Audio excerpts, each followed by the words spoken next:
Hi everybody, Dan Illman, Mike Beer. The DRF Bets race of the day for Saturday, December the 30th is the Grade 1 American Oaks at Santa Anita. And if you sign up to DRF Bets right now, you will access a $200 free bet. No deposit required. All you have to do is go to drf.com/join and use the promo code FREEBET09. Let's take a look at the field for the Grade 1 American Oaks. 3-year-old filly is going 1.25 miles. Richard Baltus has 3. Chad Brown has 2, including a Breeders' Cup winner in New Money Honey. And you can access free Formulator Pass performances for the American Oaks at the Race of the Day event page on DRF.com. Download them and handicap along with us as we take the field in post-position order. And Mike, one of Baltus's trio is the number 1, Madame Dancelot, who is in career form. Yeah, she's actually done nothing but run good races, especially since they've stepped her up to try some graded stakes recently. She's really held her own in those races. I actually feel like maybe her effort in the QE2 last time at Keeneland, it could be even a little bit underrated. I mean, that was just one of those races where, for whatever reason, La Coronel had an easy time getting the lead, wired the field. There was absolutely no closing going on. I felt like this filly did really well to pass some horses into third. And I think she's going to appreciate, the firmer turf courses in Southern California. Yeah, sure. She ran well at Keeneland. She was in with a chance at about the 8th pole, and then La Coronel, who had that easier trip close to the pace, was able to just spurt away late. She's kind of a quirky horse with her lead changes. She needs a little bit of help from a pace standpoint, but Baltus has gotten her really, really good. Baltus also has the 2 Kathy Song, who is stepping up in class after winning the Miss America Stakes at Golden Gate Fields. She's going to have to run, I think, the race of her career to win this. Yeah, another horse who seems like more of a closing type of horse, and she so far hasn't proven to be up to the level of some of the horses she's going to be facing here. I liked her win at Golden Gate last time just fine. It was a huge field. She had a little bit of traffic. I thought all in all the trip worked out really well for her,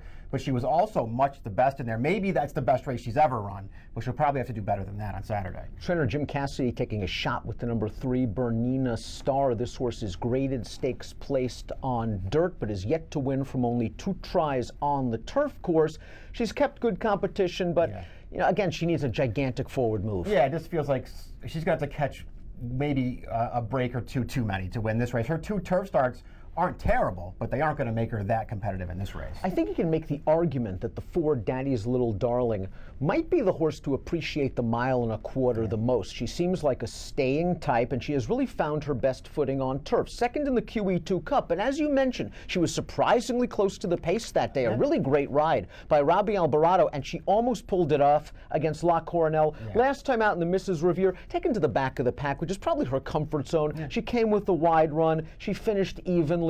She'll be a better price, but she switches to Mike Smith, which might hurt the price a little bit. She has races. She does. I mean, to me, she's pretty clearly a contender in this race. It's just a question of what kind of price can you get on her, and then how much do you really like her. I thought she ran fine in the QE2 Cup, and I liked the way that she was really trying at the end of that race. On the other hand, she got one of the better trips in the race in there. She really didn't have any excuse not to win, and I couldn't really find an excuse for her last time either. I know it was yielding ground.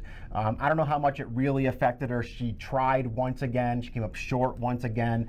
I think she can win this race. And I think you're right. The distance probably helps her in here, but I want other horses. The 3rd Baltus entrant is the number 5, Pants on Fire. We have a positive formulator fact for a filly that should go off at a gigantic price. Past 2 years, 3-year-olds going 3rd off the layoff in turf routes, 21%, a giant $5.51 return on investment. I believe Madame Dancelot utilized this angle at a big price earlier in the year. I thought this horse got a great ride from Corey Nakatani last time out, saved every inch of ground coming into the turn. This horse, another stride, wins it and galloped out about 6 lengths ahead of the field. She's also eligible for a non-winners of 2 life, taking a gigantic hiking class. Yeah, I thought that trip actually and the ride worked out pretty well for her last time too. She had some pace to run at. She closed at the end. She just missed.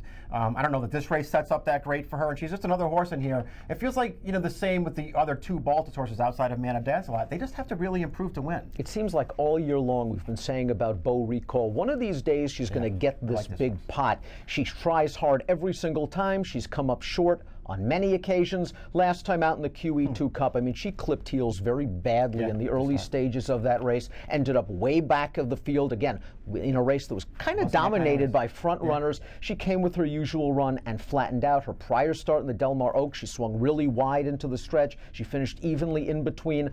There's something here with Bo Recall, but she is just prone to bad trips. I mean, she has that running style that really works against her. She looks a lot like Madame Dance a lot in this field. They have sort of a similar running style. They've run in some of the same races. They were both badly compromised, I thought, in the QE2 last time, just the way that that race was run. On the other hand, you go back to that Del Mar Oaks where they were both in the photo at the end. That was a big closers race. They both had the best of it in there. They both just missed. I had a tough time separating these two horses. I just prefer Bo Recall a little bit more. I just think she might be a little bit better, but these two horses are tough to separate. In the latest example of Mike Maker's genius with taking claiming horses and turning them into stakes winners, Desert Duchess was claimed for $35,000 back in May. This horse has now won 3 in a row, including the Sellers Shiraz at Gulfstream West. She had a tough outside post, was hung out extremely wide on the first turn, was hustled into the race on the backstretch, and then won with no sweat whatsoever, but it was just an overmatched field. She beat. These are much tougher. Yeah, she's stepping way up in class, but as you point out, Maker's really improved her, so he's stepping her up at the right time. I don't know if she's good enough to beat these fields, Dan.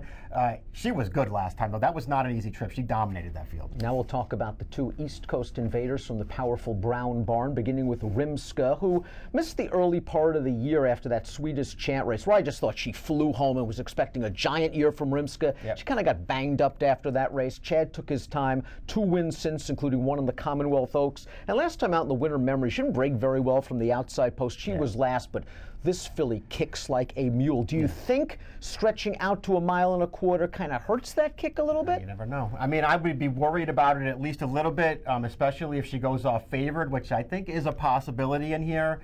But there's just no denying that she can really run and has a lot of talent. And, you know, just that last race, aside from everything else where she was, you know, way back off the pace and came wide, there wasn't a big pace in that race at all. I mean, it's not like there was a ton of closing going on in there, and she just powered home down the outside. She's gotten really good. I'm with you. I felt like after the Swedish Chant, she could have a really big year for Chad. It didn't work out. She might have a really big year next year, though. She might get it all started the right way with a Grade 1 win here. She's a really good horse. And one of the horses she beat in the winter memories came back to Beyer 93 on dirt when winning very easily in an optional claiming race for John Terranova. New Money Honey is the big name in this race. Winner of the Breeders' Cup Juvenile Fillies Turf at 2. Has not disappointed this year. Of course, winning the Belmont Oaks at 1.25 miles. I wonder if Chad had to do it all over again if he would have went to the Alabama. It seemed like, we'll take a shot on dirt. She wasn't embarrassed in that race considering the quality of competition she was in against.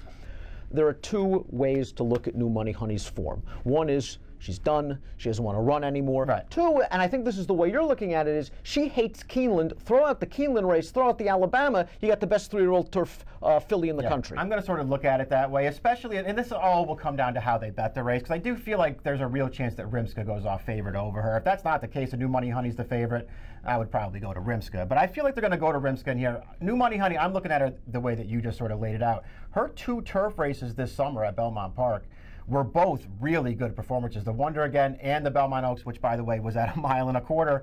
And she has a really versatile running style. I think she might be on the lead in this race, which would really help her. But she doesn't have to be. If somebody else goes, she can track. Her Alabama was fine. I sort of understand why they did it. Personally, I didn't like her in that race, and I wish they didn't run her in there, but she didn't run poorly at all. As you point out, good field. She didn't get a great trip in that race either. I didn't think she ran fine. I'm just going to give her a pass for the QE2. She was awful in there, but I'm just going to give her a pass for it. She's run twice at Keeneland. Neither one of those performances she looked that sharp. Maybe she doesn't like it there. Maybe she'll like it better here. I'm going to take a shot with her, assuming she's not the favorite. One of her great assets is her tactical speed. Mike believes she'll end up on the lead. So do our friends at Timeform US. Here's the pace projector, and they have New Money Honey, the number 9, out there on the early lead, perhaps pressed by the 7, Desert Duchess, and then the number 2, Kathy Song, and I think that seems very, very logical. Yeah, I agree with that. I really feel like Castellano, I think he's going to send her out of there and at least try and make the front. Calumet Farm homebred Coach Whip completes the field, never off the board from 3 lifetime starts, now in the extremely capable hands of Dick Mandela.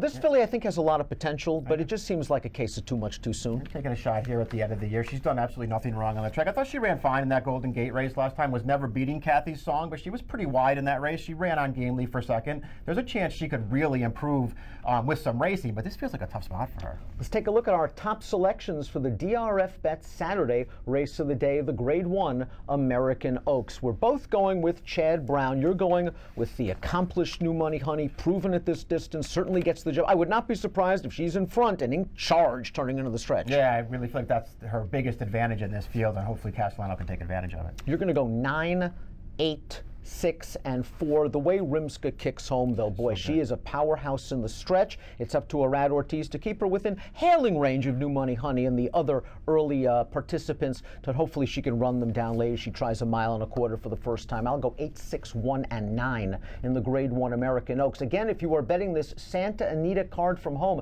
a $200 free bet when you join DRF Bets. No deposit required. DRF.com/join is where you need to go to sign up, and please use the promo code FREEBET09. Approximate post time for the Grade 1 American Oaks. Race number 7 at the Great Race Place on Saturday, 3:30 Pacific. Good luck.